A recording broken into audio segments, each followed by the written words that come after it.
What's up, Erica? Welcome back to the Alpha Girl Confidence podcast. Super excited to have you on.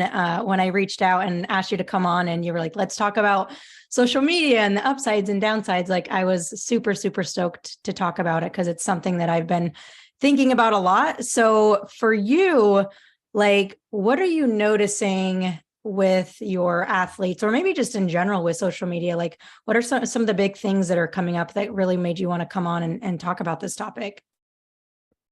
Well, how much time do we have? Because there's there's a lot that I've noticed and that I've even just seen unfold in even the past few years. So I'll start with this.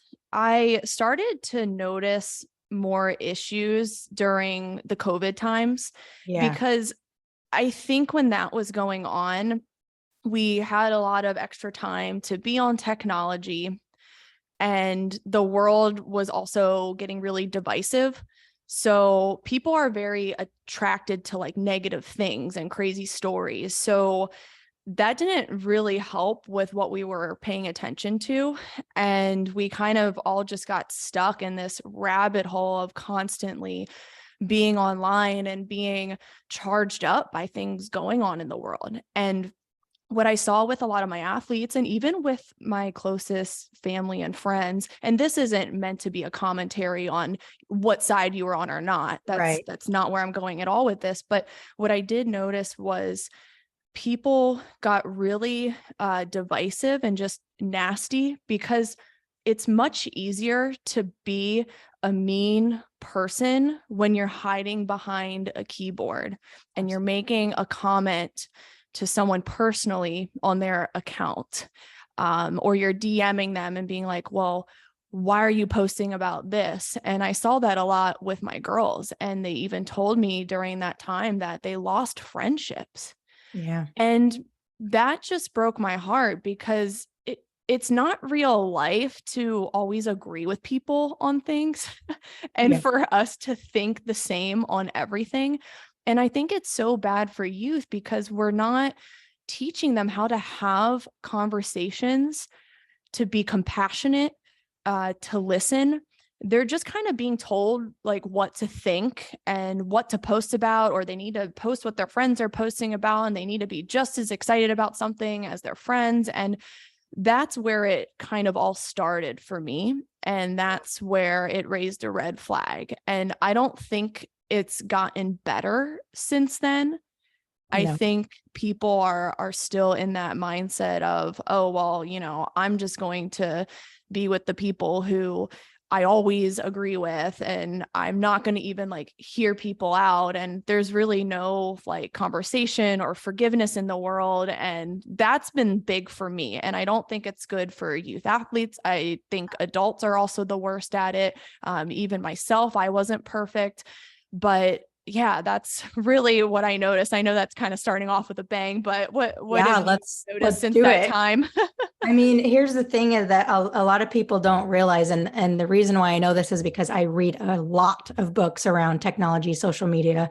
And what people don't realize is that, especially in those divisive times, the reason why you saw those more is because the people who were controlling technology make you want, they show that more because it is more addictive. The highs are more addictive than the lows. It gets that hit of dopamine, and that's where you start to go down the rabbit hole. And so there's even this article that I read, and I pulled a quote out of it because I think it's so powerful. And I shared it with my email list and my Facebook group. And in these like high, like social media age, right, it says that nearly, and this is like new research, that nearly 1 in 3 high school girls said that they had considered suicide. 1 in 3, which is a 60% rise in the last decade. Well, like what's happened in the last decade? Like it's the social media age, right? And then 6 out of 10 were so persistently sad or hopeless that they stopped regular activities. And I think a lot of that is to your point of like the social thing. Like they don't know how to, and when I say they, it's like I think everybody, but especially teenagers, like don't know how to have conversations, face-to-face conversations anymore, because everything is like done in a screen, Snapchat, TikTok, text messaging, like all of those things. And there's so many different ways we could go with this conversation. But like let's start with, I actually kind of want to start with some of the upsides. let's start with the upsides of social media, because it's not all bad. Technology isn't all bad. There's some really great things about it. And then we'll kind of get into more of like the downsides and what we can do about those downsides. So for you, like, what do you see as some of the benefits and upsides, if you see any? Absolutely. I think it's good we're touching on this because there are definitely a lot of upsides. And I think it's a really great tool to connect with people you never could have met in your life before. So for a young athlete, maybe you made a friend online who's also a soccer player or another athlete, and you developed a relationship with them, or they're motivating you to get out and work out or revamp your nutrition, whatever that may be. Maybe you discovered a registered dietitian online who you can Right. work with. I mean, I think there's so many benefits for young athletes in that sense, to really be motivated by other girls, and also to get education from great professionals that you never would have had access to. I work with a few girls in like the Midwest, in like Oklahoma and Kansas remotely, because they don't have access to a performance facility in their town. So it's beneficial for that as well. For me, from a professional standpoint, I mean, I've met great people like you and just colleagues that I can learn from, because my focus is performance training, but I want to learn from people who are doing mental training, nutrition, recovery, sports psychology. And it's been really great for continuing education. Yeah. And, I rarely attend conferences anymore, just because it's very costly with time and money. And I'm more so focused on building good relationships with my colleagues, and just like becoming friends with just people smarter than myself, and where we can all learn from each other. So it's been really good in that sense. And I think it is important for people to recognize what the positives are and Yeah. to focus more on those, because it is easy to get distracted. And the stats that you just read off with the suicide and the mental health, I heard that in another podcast actually earlier today. And it is very alarming. And you're right. The common denominator has been, in the past decade, the introduction of social media. So that definitely has played a part. Yeah, that's huge. I mean, that's the thing, is like, I don't want this to just be like we're bashing social media. Like, there are some great things. Like, you and I would have never met had there not been social media. Like, almost all of my guests on my podcast, I met them through social media. There's a lot of education that you can get from social media, but it's about your intent. Like, when you get on social media, what is your intent? Is your intent to just like waste time and numb your feelings? Or is your intent to go on and learn something and connect with someone? Like, I think intent is a really big key to this whole thing. And also your awareness of how social media is affecting you. Because if you aren't aware of how it's affecting you, and you don't know what it's doing to your brain and your hormones, then you're just kind of like a robot in the whole system. That's kind of how I see it. You're just a robot and Facebooks and Instagrams and TikTok system, and you're just a user. Right. And so I think it's so important to, number one, have the right intention. If you're going to use social media, and also be aware of like how it actually affects your physiology, which is huge. So as far as, okay, so there's a couple upsides, obviously. We could probably talk for hours about the downsides, but what for you are some of the specific downsides you see for teenage girl athletes?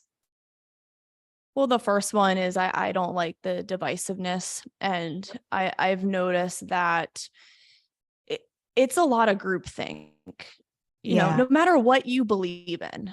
And absolutely. there's just a lack of independent thought and individuality. And every girl is kind of just reposting what their friends reposting. And, it might feel good to repost about something you're amped up about, or a certain issue going on. But it's like, also, if you're wanting to change the world and make a difference, instead of posting about it, why don't you go out and do something? Go out and create something, take responsibility for your life. Mhm. I think everyone thinks they're saving the world by posting stuff on social media, even myself at times in the past. Sure. But it's Yeah. like, how are you making a difference in your community? How are you touching the lives of people in person? Yeah. And I think, one thing you mentioned earlier is like the mindlessness thing. it's so mindless to just repost something or to just blast out short form content. And it's mindless for the consumer too, right? So true. Like So it's true. just Yeah. like they get caught scrolling and then 2 hours goes by and they're like, wait, what was I just doing for the Yeah. past two And they hours when didn't, and I they have no clue what they were actually, like, they couldn't go back and say like, oh, this helped me or that I consume this. Cause it is mindless. Like you said, that's a great point. yeah, it's mindless. And I think that kind of ties back to just the alarming rates of suicidal thoughts and depression. It's like if you have mindlessness and no meaning in your life, that's when things take a really bad turn for your mental health. And meaning is really just getting out there and serving the world. And that's like essentially where we get meaning from. It's not from like us like, doing stuff for like me and ourselves. It's no, For actually sure. like getting out and like who are we serving? So if you're a young athlete, how are you making your teammates better? How are you making their day? How are you helping your friends? Or even how are you respecting your own parents? It's just like I think there's an unchecked narcissism that can happen in social media. Absolutely. Yeah, for sure. And For sure. everyone's guilty of Yeah. narcissism to some degree. Mhm. But some, there's some cases more extreme than others. And I don't think social media helps with making that better. Because No. it's very me focused, like my platform, my brand, my highlight reels, me dancing and pointing at things, like I obviously have a lot to say about social media, but I think it definitely takes us away from true meaning at times. Yeah. I mean, I think it takes us away from our true selves, to be honest, which is the ultimate Yeah. thing is like, if it's something is taking away from your true self, it's probably not very helpful. And what you said with like the group think thing, I think that's so powerful. And I don't want to like skip over that. Mhm. And I think a quote that I heard was like, the more you consume, the less you create. Right. And I full heartedly believe that if you're consuming all the time, the less you're creating, whatever create means to you. If that means, like for us, it's obviously like creating, programs and content and creating things that make a difference in the world. But for an athlete, whatever create means to you, but the more you consume, the less you create. The more you consume and face externally, the less you're going to be able to face internally. Like it just takes your perception and your awareness away from yourself, which, if you're trying to be confident, if you're trying to be the best human that you possibly can be, that's not the way to do it. The way to do that is to go inside. And when you're on social media, that's the last thing you're doing is going inside. Yeah, you're just too distracted at that point, and it's just taking you away from what you need to do and the responsibility that you need to carry in life. And for youth, it's like, okay, well, if you want to become a better athlete, then maybe get off and maybe start learning how to cook. Maybe Yeah. bond with your parents and cook a healthy family meal. Maybe learn how to strength train. Maybe go for a walk outside and do some active recovery. Is that better use of your Yeah. time? And I would argue it absolutely is. And I think people need to just be aware of when social media is taking away from Absolutely. that responsibility for your life as an athlete. Here's a thought or a question that maybe athletes can ask themselves or anybody like, how, if they're on social media, how can this social media, how is it making me better? Can you answer like, is it making you better? Can you answer yes to that? So the only way I could possibly see that it's making someone better is if they're, example, going to your page, looking at an exercise or something, and then go doing it immediately. You know what I mean? But like, ask yourself when you're getting on, like, is this helping me to be a better human? Is this helping me to be a better athlete? If not, like, we're not saying don't ever use it, but like, just be really aware of what you're doing when you're on there and how you're using that information. Because if you consume all of my stuff, all of Erica's stuff, but then you just go keep scrolling and you don't do anything with it, it's not going to help you. So again, Right. kind of going back to the intention thing, but what you said just like brought up this question of like, is this actually helping me? And along with that, one, again, in another book, I read a lot of books around this, but in another book I read, it was talking about before you get on your phone, ask the 3 questions. And I think hopefully I remember them. It's, hang on, give me a sec. What for is one question. Okay. So before you get on your phone, what for, why now, and what else? So what are you getting on social media for? What for, why now? Why does it need to be done now? And what else could you be doing? So I think those are 3 powerful questions before you even get on your phone or get on social media, to like be real intentional with what you're doing on your phone. Intention is such a huge one. And I think it's so important to get into this a little bit more. But you said that, people can look at our short form content, like maybe I post an exercise, or you post like a little nugget on mental training, but it's like, are you just quickly consuming that information, or are you taking action and really leveling up your life? And I don't know about you, Shay, but I've kind of taken a step back from short form content and just really focused on long form, deep dive where people can like really learn about a topic and get good at it. I just found that with like the short reels and the dancing, they became more of entertainment for people, and they weren't really taking action. And I think there's a big difference between consuming information and making a transformation. And if you want a transformation in your life, I don't think short form content consumption is going to do it. You might have gotten like a good nugget from someone saying something and been like, oh, I never really thought about that. But like, did you like really change your life watching that reel or TikTok? Yeah. And that's something I've been wrestling with recently, because back a few months ago, I was constantly posting reels. Right. And it was like a little experiment. And there was actually not that much engagement. But now with the long form content, people are like, oh my gosh, like I never learned so deeply about something, and like we're ready to like make a change. Right. And I was like, whoa, but that makes a lot of sense. And I think people still crave in-depth content and also coaching. I think there's going to be a big need for coaches and accountability as well. I really, really love this, Erica, because I would say I am not good at social media. Like, I don't love it. And I don't ever get like crazy engagement, but like what the experts will say is do short form content. So I had been doing more short form, like with the cool captions and the like, like the 30, 40, 50-second stuff. And I've been doing that more. But now that we're having this conversation, I'm like, well, why am I doing it? Am I doing it to get more engagement? Sure, I absolutely was. I can be honest. Was it changing anyone's life? Probably not.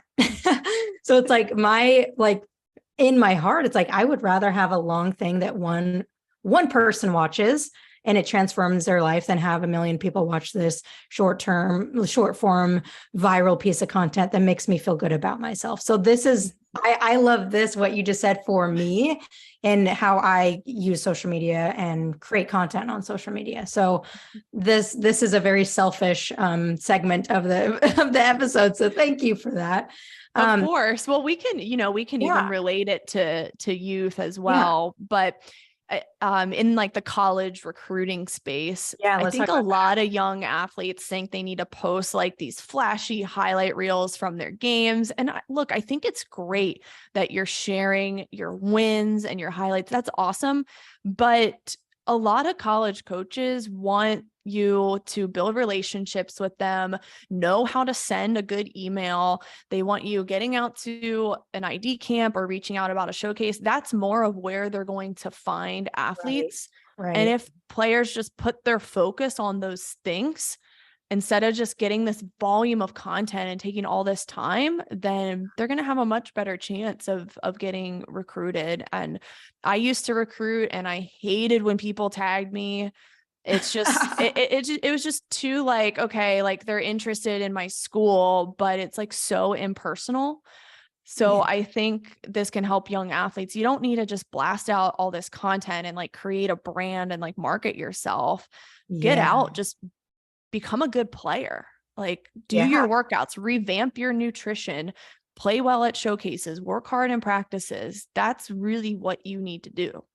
I love this because here's the thing is, what are more people doing? More people are creating flashy highlight reels. More people are like building their brand on social media. So if you want to stand out and you really want to be seen by a coach, go old school. You know what I mean? Like in a sense, like go old school, just get in and do the work and create relationships, because the reality is that some 30-second highlight reel, like a coach is going to see that and be like, okay, can they do that like in a game? Can they do that like when it matters? Like those little highlight reels, those short form things, it's like that's not real. Like social media in general like isn't real. You know what I mean? So yeah, that's I a love, rabbit hole too. I know. I love how you got into the like the college recruiting thing, because I think it is this belief that like, oh, like I have to reach out on social media, tag, blah, blah, blah, do all this stuff. But the reality is like a coach, they don't really care about that stuff. Like they don't care how many likes you get on a training video. They would rather have you grab the phone, email them, go work out, like go do your thing. So I love that you went through that. Yeah. And they don't care how many followers you have either. I mean, I think at this point, anyone can become a celebrity very easily. Oh, anybody. Like, I know so many people who have over 10,000 followers. Like, it's not that hard if you can get out volume of content. But like, I don't suggest you need to do that in your life.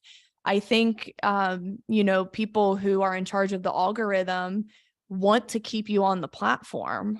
Whether you're a business owner, a kid, or an athlete, they want to keep you on there to keep posting stuff and feeling like you need to constantly engage. And that just makes them more money as a company. So again, it's like the robot analogy, like you're just a robot in their game.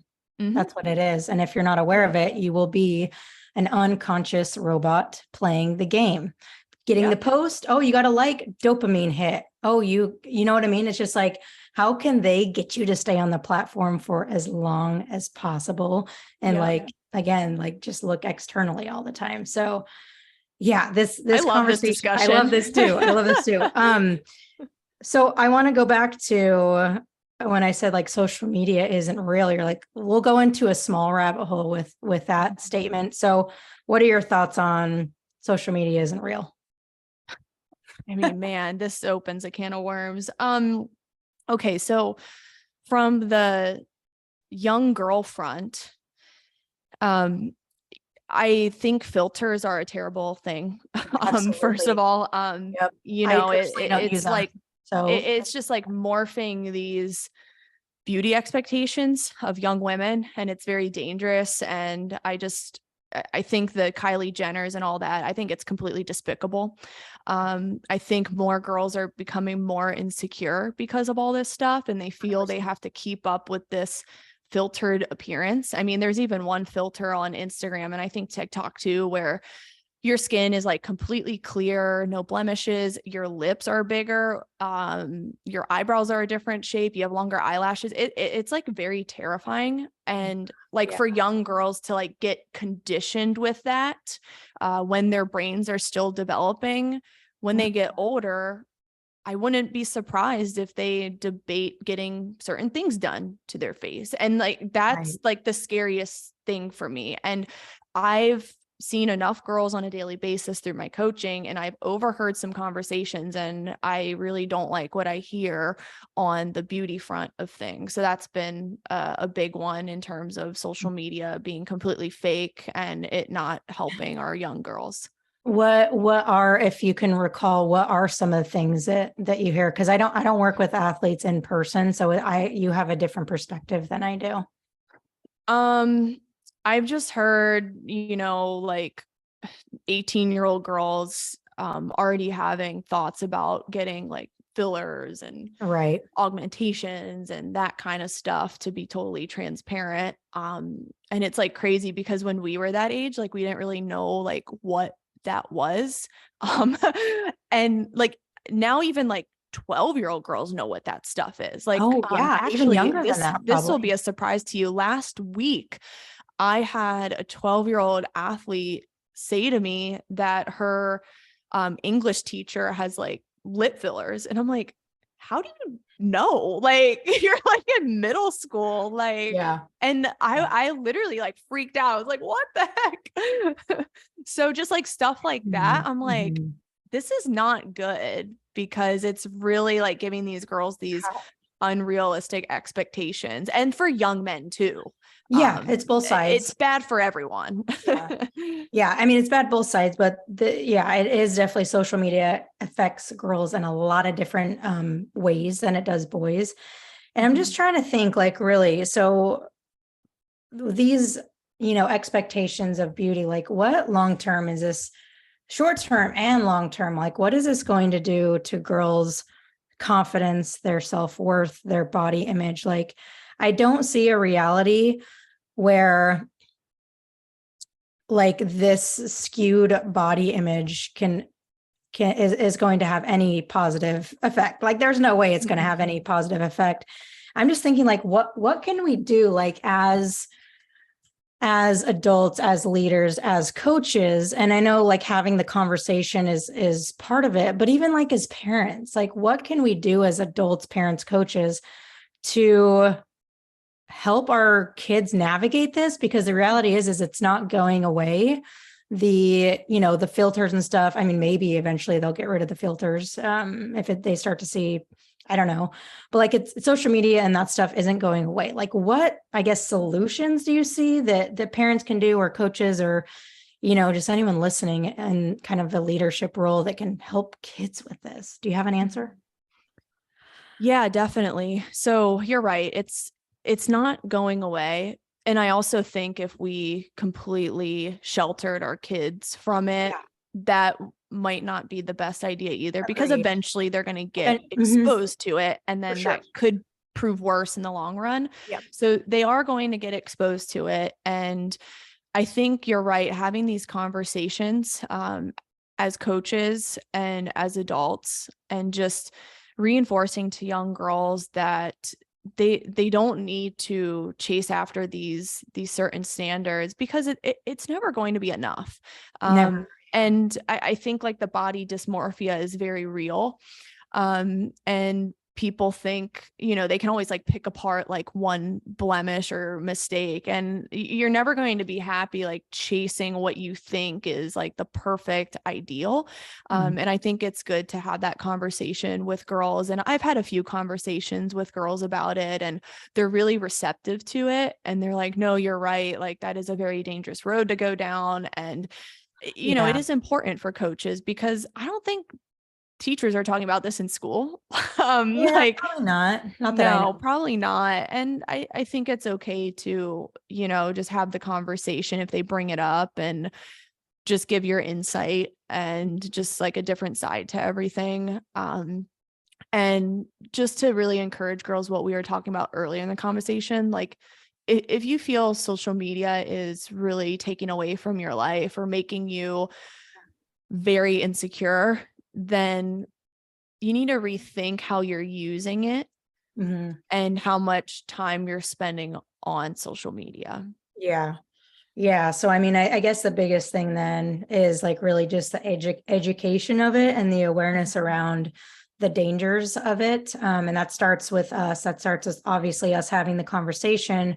And two, like like that's why I think our work is so important, because the more confident girls are just as a human, as an athlete in their body, the less likely they'll be to give in to these social pressures and feel like they need a filter to feel good enough. So I really think it's a huge social pressure, but also I think it's a self-worth as well. Like if you really feel confident and worthy, then you're probably not going to be doing that stuff as much. So I think that's why our work is so important. And so I want to kind of get into some, I guess, tools and strategies that maybe you've used to help you mitigate your time on social media. Maybe some that you've helped your girls with. So, what are some different tools or strategies or reminders that you give yourself to help you kind of navigate all this? That's a good question, because I think it's just kind of unfolded naturally. I just was starting to realize more and more that it wasn't really adding to my life like how I was using it before. And even from like a business standpoint, I realize I don't need to be pushing as much volume out there because I'm better off just focusing on my direct community. And I had to ask myself the question, okay, if social media were to disappear tomorrow, would I be okay? And the Oh, answer is yes. And I think, absolutely. yeah, honestly, I wouldn't be mad Would be about it. better. And you would have to ask yourself, okay, would I be okay mentally, emotionally, for us business owners, financially? And it's like, yeah, Yeah. we'd be fine. Like the world still spun before this was all introduced. Yeah. And it was fine. But I think if a lot of people get real with themselves and ask that question, they would be like, I like actually don't know like what I would do. So Yeah. I And think you that's a need to get sign. to a point where you'd like build your life, build your relationships, build yourself where you'd Mhm. be okay if it were to all crumble tomorrow. I love that. I think that's like a great question to ask. And then to, like you said, build your life around, like, if it, to the point where if it goes away, like, you're fine. Like, it's all good. I love that. I And love like, how you said you wouldn't be like mad about it either because oh like, no, yeah, no, I would not I would care. actually be, I would be, happy with it. And the reason, I think the number one reason I would be happy with it is because of what it's doing to our kids. Like, that's the number one reason. And then personally too, like, I don't care to, like, the reason I have it is mainly, for business, but it's like, I don't really need it. I don't love it. So personally, like, I wouldn't care either. I think it would take some pressure, honestly, if I'm being honest. Yeah, and So people yeah. know And where to then, find us, right? yeah, If people have your number or they know where you're at in California, it's like, I'm in yeah, Florida, you can find me. Like, come on right. down. Right. Yeah, yeah, exactly. As far as like tools, and I know there's like the screen time things and stuff like that. And one tool that I read it in a book, and so I wanted to just try it and see what happened. It's called 1 Sec. And so the free version, you can not block one app, but when you open an app, so for example, I use it for Instagram, where I open Instagram, it'll open the app and it'll say like time to take a deep breath, and it'll be a 10 second. So 5 second inhale, 10 second exhale. And then it'll have a big button that says, I don't want to go to Instagram, or a small button that says, I want to go to Instagram. And so that way, number one, I'm making a conscious, like, I'm actually taking a breath before I just go in. And number two, I'm making a conscious decision if I am going to go in. So two things, big things that I noticed from that, and I would recommend people just try it out. But two big things I noticed is that number one, for me, I just go to Instagram without even thinking about it. And so I'll click on it and then I'll see the thing pop up and I'm like, oh, I don't actually need to get on Instagram, and I'll just swipe out immediately, because it just has become like this habit of like picking up my phone and just getting on Instagram whenever I need a minute. You know what I mean? So I realized that I've been programmed to just click on Instagram.